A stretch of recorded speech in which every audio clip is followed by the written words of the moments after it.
Bom dia, tudo bem? Começando mais um Morning Call da Blackbird, hoje dia 17 de julho e ontem, na terça-feira, o Ibovespa ele fechou em leve queda de 0,2%. O índice, depois de 11 pregões consecutivos de alta, com um ganho de 4,4%, apresentou um movimento técnico de realização de lucros, o oposto do mercado americano, que foi impulsionado pela maior possibilidade de um corte de juros pelo Fed em setembro em meio a uma economia sólida, depois de dados de vendas no varejo de junho virem acima do consenso.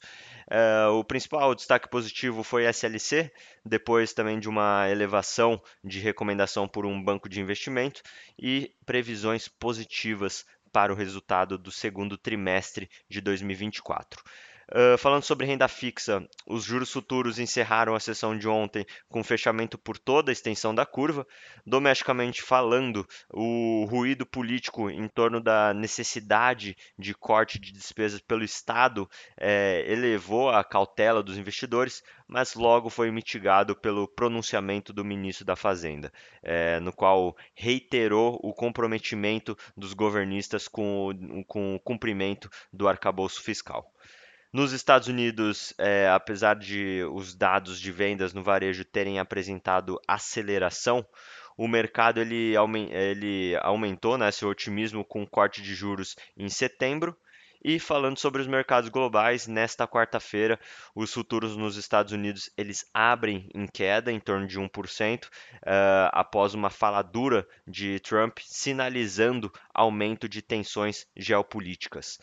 O Trump declarou que Taiwan deve pagar pela defesa fornecida pelos Estados Unidos, o que derrubou empresas ligadas à cadeia dos semicondutores e as Big Techs. Em relação à temporada de resultados do segundo trimestre de 2024, segue ganhando tração com a divulgação do balanço, por exemplo, de Johnson Johnson, e também na Europa alguns resultados, por exemplo, na Holanda.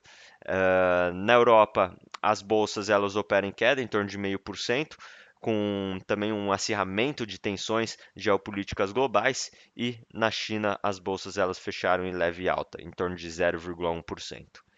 Falando sobre economia, as vendas no varejo nos Estados Unidos continuaram mostrando força no segundo trimestre, com estabilidade em junho, né, e um crescimento revisado de 0,3% em maio.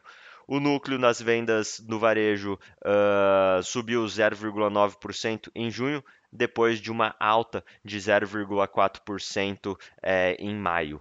A resistência do varejo mostra que a economia americana continua forte.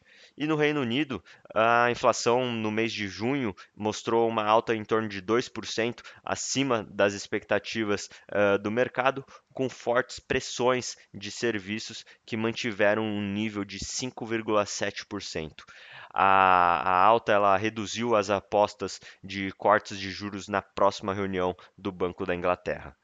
E aqui no Brasil, o presidente Lula disse em entrevista que precisa ser convencido sobre a necessidade de cortes de gastos e não descartou um possível não descumprimento da meta, mas disse que o governo fará o que for necessário para atingir a meta. Ainda no Brasil, o ministro do STF, o Edson Fachin, ele prorrogou até setembro o prazo para o Senado e Ministério da Fazenda cheguem, né, a um acordo quanto à desoneração da folha.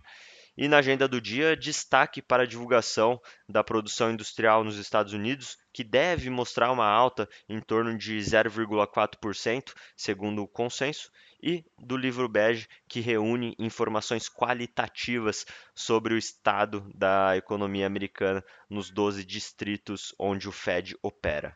E no Brasil, o único indicador a ser divulgado é o IGP-10 de julho. Bom, vamos ficando por aqui. Muito obrigado, bom dia.